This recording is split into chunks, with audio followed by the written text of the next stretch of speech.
Okay, first of all, I met Scott Peterson November 20th, 2002. Directly to the killer, who may be in this room. I'm going to turn now to that new charge for the so-called doomsday mom, Lori Vallow. Already charged in the killing of her two children, she is now being indicted for conspiracy to commit murder. A violation of Penal Code Section 187 Prene, murder in the first degree. How do you plead? Guilty. Hello, everyone, and welcome back to True Crime Headlines. True Crime Headlines is a weekly podcast that brings you this week's biggest headlines in the true crime world. And my name is Lauren. This is week 34 of 2021. And before we get into the headlines for this week, I just want to tell you all that finally, by our third episode here, I've got my social medias set up. I've got an Instagram, a Facebook, and a Twitter. Easy enough. Just pop True Crime Headlines into the search bar and you should be able to find me. And if you ever come across any awesome true crime headlines in the news, please feel free to send them over to me via social media. And if you'd like to support this show, you can always join our Patreon at patreon.com/palmhawkmedia. You won't just get early and ad-free releases on this podcast, but you will also get everything we do for our sister podcast, Paradise After Dark Podcast. So, that's enough of the business. Let's get down to the headlines for this week. Again, week 34 of 2021. First up, from People magazine, we have initial autopsy on family of 3 mysteriously found dead on hiking trail turns up no clues. So I've been watching this situation since I first heard about it about a week ago. This family in Mariposa, California, had gone hiking in the Sierra National Forest last Sunday. When their nanny showed up on Monday morning, the family wasn't home, and the father didn't show up to work Monday, so they were reported missing. They were all found dead the following day, even their dog, about a mile away from their vehicle. Police at first treated the scene as a hazmat area because there was no signs of any trauma to the bodies. They were all just dead, and there was no obvious cause of death.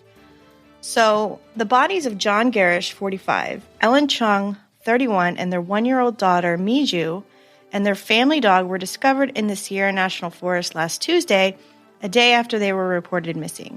An initial autopsy has still left officials with unanswered questions in the case of the family of 3. Investigators have considered whether toxic gases, toxic algae, and carbon monoxide from abandoned mines near the area may have contributed to the deaths, Mariposa County Sheriff's spokeswoman Christy Mitchell told Fox News. Mitchell added, "We're not focusing on one specific cause at this point. There's just still so many that we can't rule out. We've looked at lightning strikes in the area, we've looked at storms, the weather, animals, we're looking at the entire area as a whole." The bodies of the family members and their dog did not have any physical wounds, signs of trauma, and no suicide note that would indicate it was intentional, she told Fox News. "It makes for a very unique, very strange situation," Mitchell explained. "I think it's going to be a very long and in-depth, thorough investigation because it isn't as clear-cut as some cases are." The Mariposa County coroner is awaiting toxicology results from the body, which could take a few weeks. A necropsy on the family dog is also being conducted. The Mariposa County Sheriff's Office and coroner did not immediately respond to People magazine's request for comment. Now, in another headline on the same topic from the San Francisco Chronicle, not a clue. The mystery is only deepening around the family found dead on a Sierra trail. They said it was 107 to 109 degrees Sunday afternoon when they believe the family was hiking, and they're looking at the possibility of dehydration. Despite the sleepy vibe, Mariposa and the Heights Cove Trail have a dark side.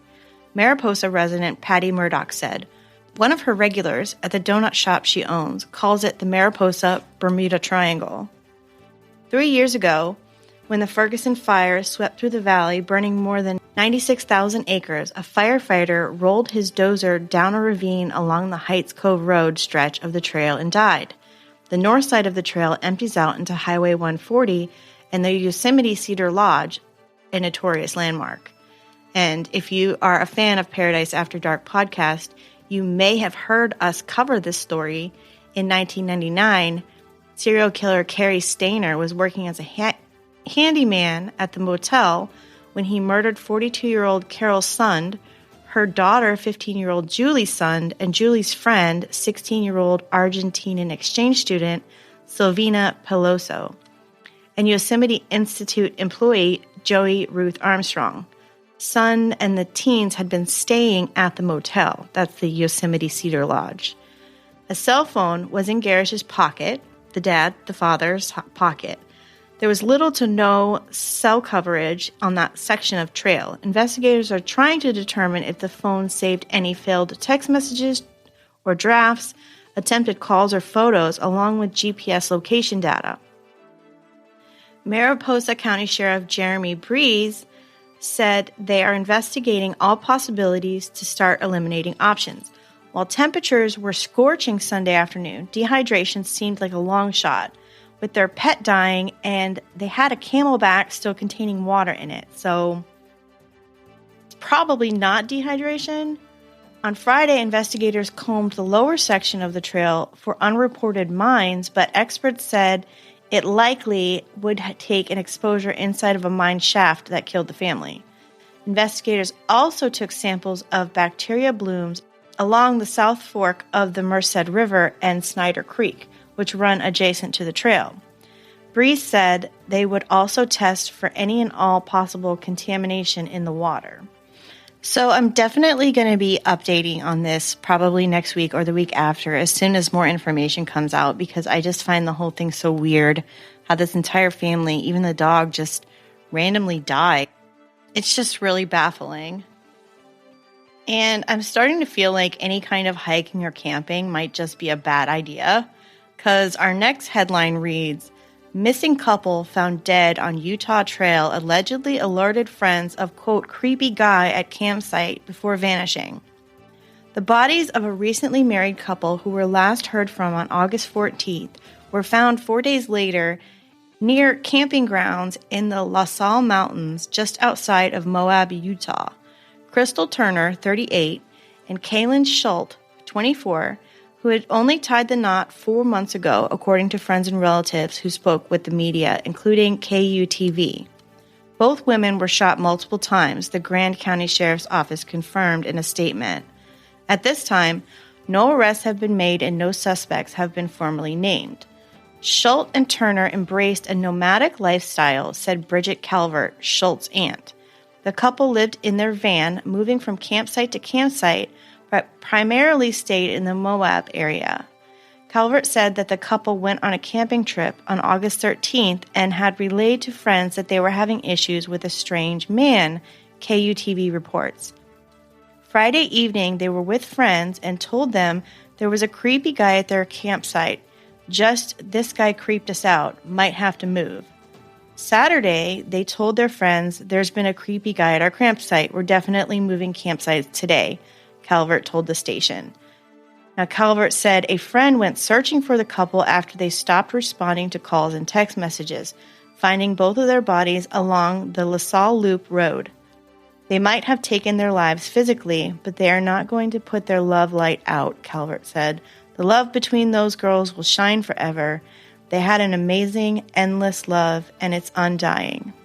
A GoFundMe campaign has been launched online to cover Calvert's funeral expenses. Investigators would like anyone who may have any information about the murders to contact them at 435-259-8115.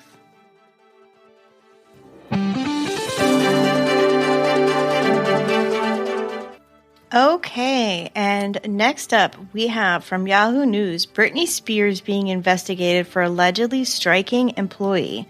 Source calls it an overblown tabloid story.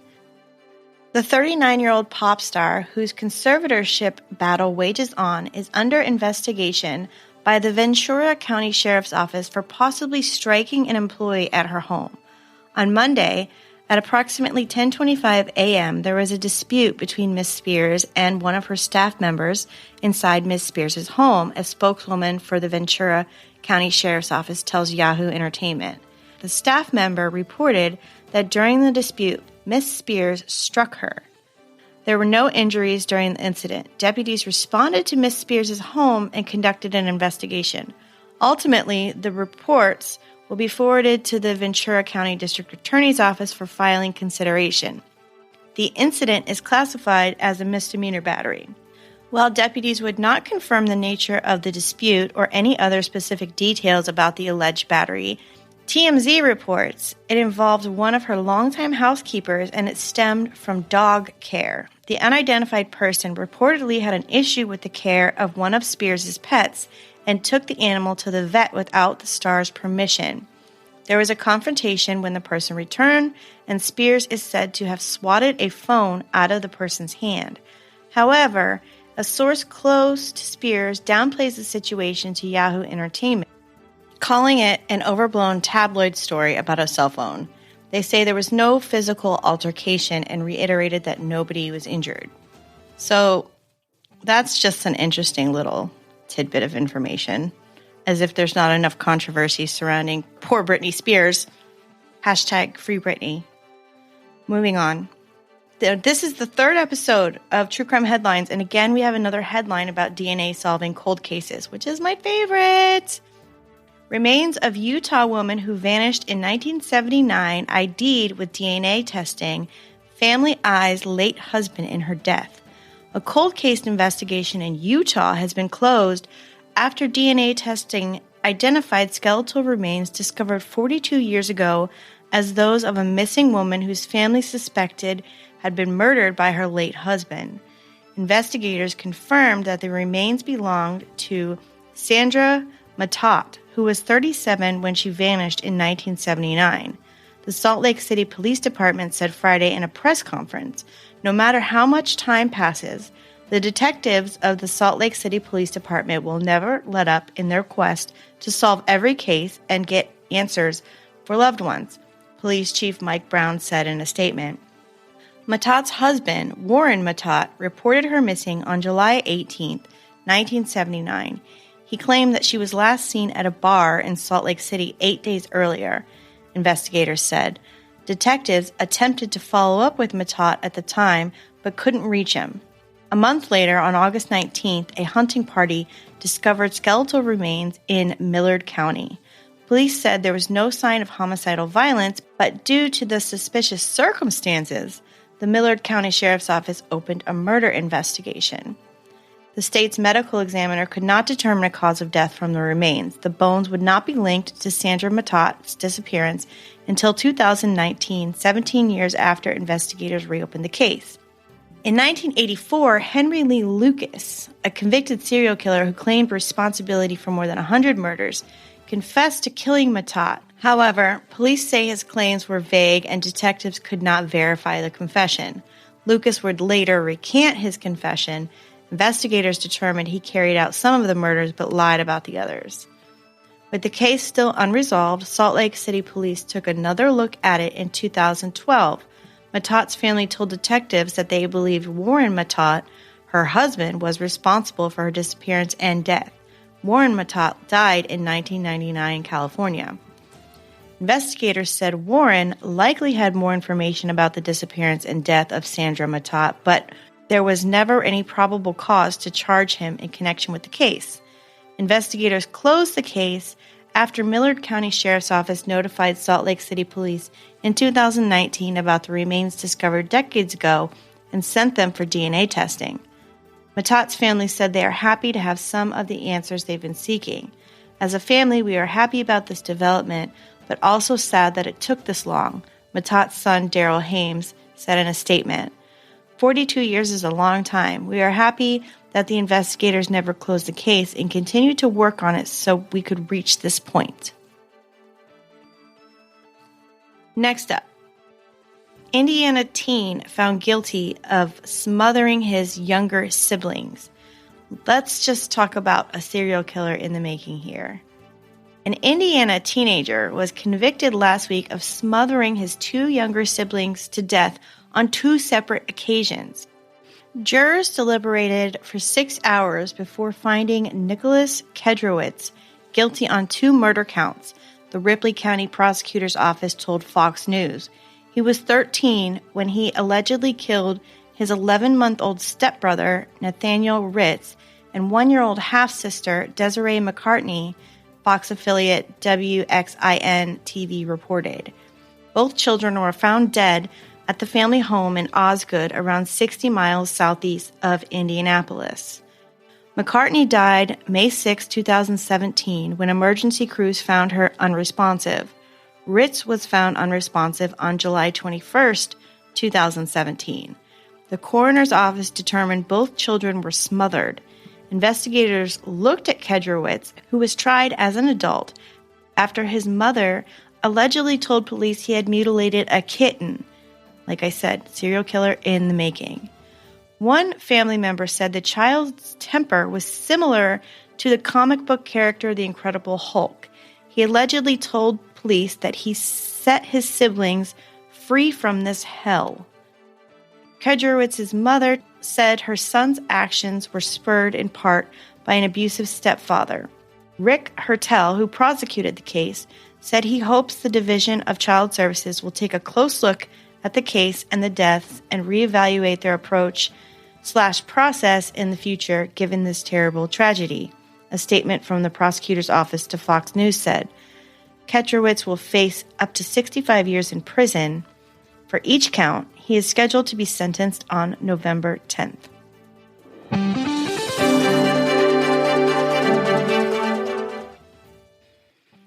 Okay, I don't know how many people remember this case, but I certainly do because it was so bizarre. Remember when the woman and her boyfriend killed the woman's mother in Bali and stuffed her body in a suitcase and tried to bring it back to the U.S. with them? Well, there is an update on this case from People magazine. Heather Mack, convicted killer who stuffed mom's body in a suitcase, is granted early release from Bali prison. Heather Mack, the Illinois woman convicted of helping murder her mother on vacation in 2014 and stuffing her body in a suitcase, has been granted early release from Indonesia's Karabokan prison, People confirms. According to Mack's U.S. attorney, Vanessa Favia, the 25-year-old who gave birth in prison 6 years ago, expects to be freed in October. She will be deported back to the United States. Mack was initially sentenced to 10 years in prison, but became eligible for release this year due to good behavior. Mack and her then-boyfriend, Tommy Schaefer, were found guilty of bludgeoning Mack's mother, 62-year-old Chicago socialite Sheila Von Weiss Mack, to death at an upscale hotel in Bali, Indonesia. At the couple's trial, Schaefer confessed to the killing and admitted to hitting Von Weiss Mack repeatedly with a metal fruit bowl. He claimed that when Von Weiss Mack found out Mack was pregnant, she became very angry and threatened to kill the couple's unborn baby and tried to strangle him for nearly 30 seconds. After the slaying, the couple stuffed Von Weiss Mack's body in a suitcase and, hours later, placed the suitcase in the trunk of a taxi before fleeing the hotel. The driver of the taxi notified police when he spotted blood leaking from the luggage. The Chicago couple faced possible execution by firing squad, but Mack was sentenced to 10 years in prison and Schaefer was sentenced to 18 years. Now, Mack spoke to People from prison in 2015, saying about her mother, "She never wanted to be separated from me, and yet she also hated everything about me. It was complicated." Mack's daughter, Stella, was allowed to live with Mack in prison until she turned 2. That's when Mack turned the child over to an Australian Balinese woman named Oshar Putu Melody Suartama, who befriended Mack shortly after she was arrested. And more R. Kelly news. As we know, his sex trafficking trial is happening right now in a federal court in Brooklyn. From CNN, former girlfriend of R. Kelly testifies about alleged abuse. A woman who said she was R. Kelly's girlfriend for 5 years took the stand Monday to testify about how she went to audition for him as a 17-year-old high schooler who dreamed of becoming an R&B recording artist, only to be sexually abused by the singer. The woman testified anonymously but has previously spoken out publicly about her experiences with the singer. CNN is not naming the witness who testified as Jane Doe. She is the 8th witness to testify at Kelly's federal trial in Brooklyn, where he's facing racketeering and sex trafficking charges. He has pled not guilty on all charges. On the witness stand Monday, the 23-year-old woman said she was a Florida high school junior when she met Kelly at a music festival, and that after, a member of his entourage handed her his phone number. She reached out to him for advice on entering the music industry. She was 17, she testified, but told Kelly she was 18. She said she spent months going to Kelly's shows across the country and testified he directed her to tell his assistant to book her travel. Their relationship quickly became sexual, she testified, and then violent. Attorneys for Kelly had no comment on her testimony when asked by CNN. The article goes on with more details into the abuse, but I'm not going to describe it here. The link to the article is in the show notes, as always. But there's more on R. Kelly. This one from Yahoo News. R. Kelly admitted to marrying Aaliyah so she could get an abortion, Jane Doe testifies. R&B singer R. Kelly infamously married Aaliyah Houghton when she was 15 years old in 1994, and a dark motivation for the marriage was alleged in federal court on Monday. The second Jane Doe took the stand at the Brooklyn Federal Courthouse in New York City to testify that R. Kelly told her he married the singer, known simply as Aaliyah, when she was 15 so that she could have an abortion. The Jane Doe testified that Kelly gathered several of his girlfriends together so they could ask him anything they'd like. She testified when one asked him to explain why he married Aaliyah, who died in a plane crash in 2001. He said that only parents and spouses could legally give permission for a minor to get an abortion. She also said that he gave Aaliyah money and a secret bat phone for her to reach him in case of an emergency. Aaliyah is named as another Jane Doe in this federal case against Kelly, who is charged with 1 count of racketeering and 4 counts of violating the Mann Act, which prohibits taking minors across state lines for the purpose of prostitution. Now, Kelly met Aaliyah when she was 12 and began writing and producing music for her, including her debut album, Age Ain't Nothing But a Number. His former tour manager, Demetrius Smith, who reluctantly testified Friday and Monday, admitted to bribing someone he knew at a welfare office with $500 in order for Aaliyah to obtain a fake ID so she and Kelly, who was 27 at the time, could get married. Smith told the courtroom that he was present when the two obtained a marriage license and when they married in casual clothes at a Sheraton in Chicago. Shortly after they exchanged vows, Kelly was off to perform at his show, he said. But wait, there's more. This is a big news week for R. Kelly. From the Huffington Post, searing testimony in R. Kelly trial describes statutory rape, beating, and forced abortion. Jane Doe number 5 took the stand Monday, testifying she endured harrowing sexual, physical, and mental abuse starting when she was 17. She cried multiple times on the stand while testifying that Kelly imposed strict rules, including making her call him daddy and controlling what she wore and ate and where she was allowed to travel. This Jane Doe said Kelly made her have sex with several other women during their relationship and often collected collateral on her, like recording a video of her lying and saying her father molested her, so she was unable to leave him. And again, this article goes into greater detail, and you can read that for yourself if you click the link in the show notes. R. Kelly is a disgusting piece of garbage human being.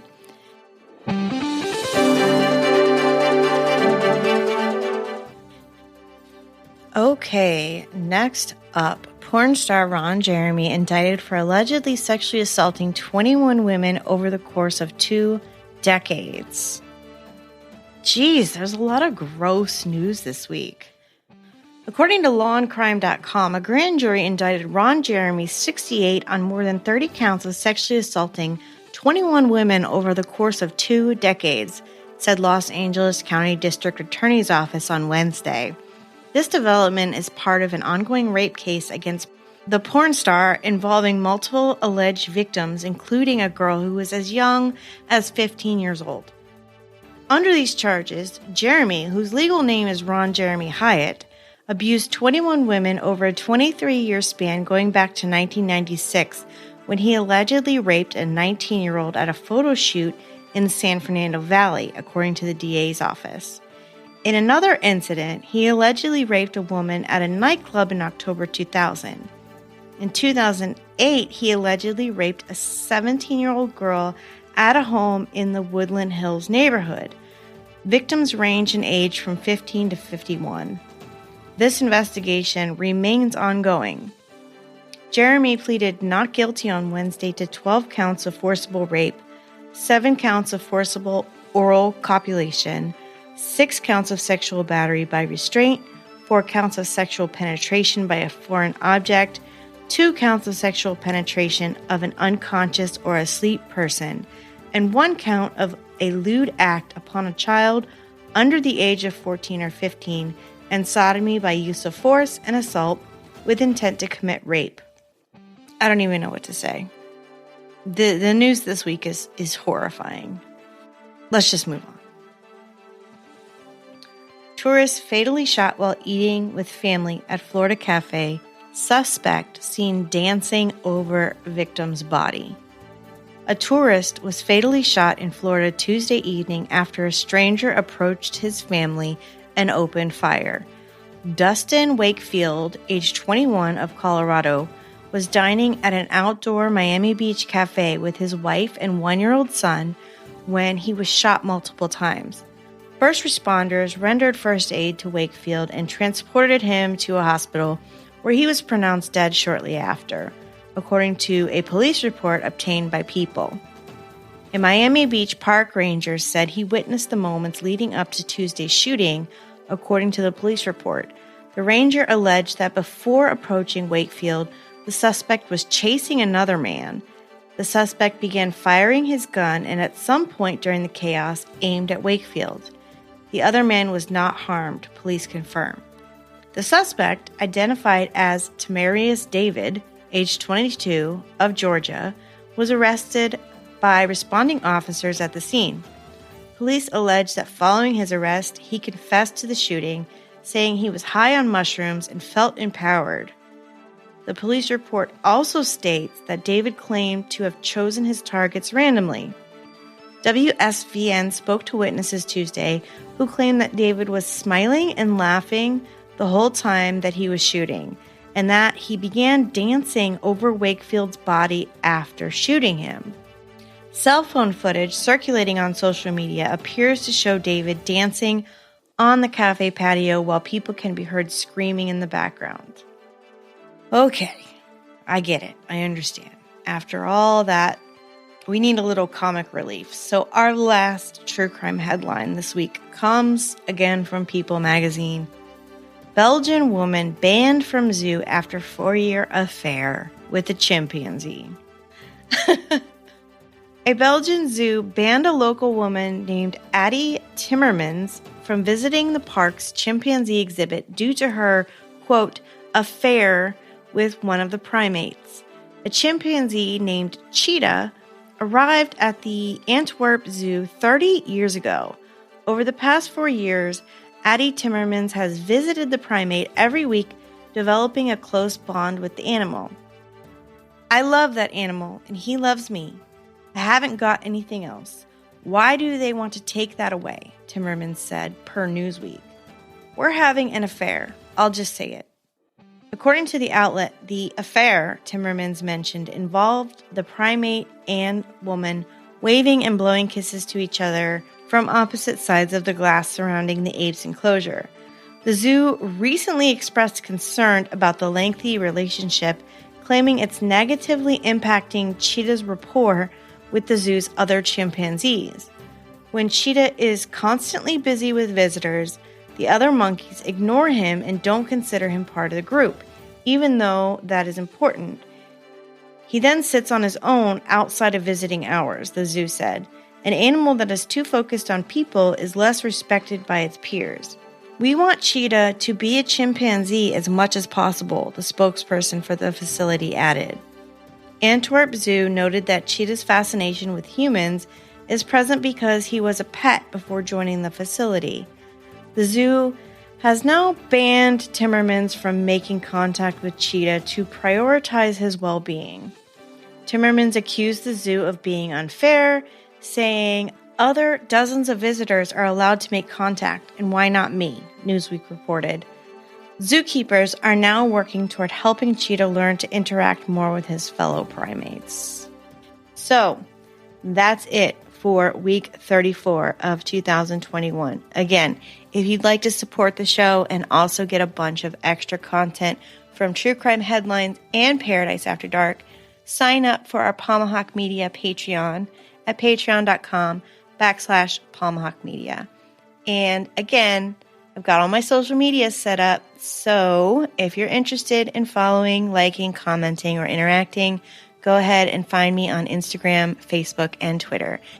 And everyone, have a wonderful weekend, and I will talk at you next week.